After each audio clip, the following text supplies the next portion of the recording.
నేనెప్పుడూ చూడని నీ కళ్ళు నన్ను దేవుళ్ళ చూస్తున్నాయి. నేనెవర్నే? మా దేవుడు అమరేంద్ర బాహుబలి రక్తాని వెనువు.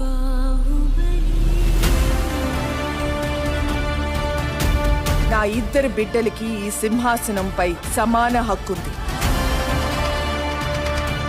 పెరిగి పెద్దయ్యాక ఎవరు మహావీరుడవుతారో, ఎవరు దేశ ప్రజల మన్నన పొందుతారో వారే మహారాజు అవుతారు.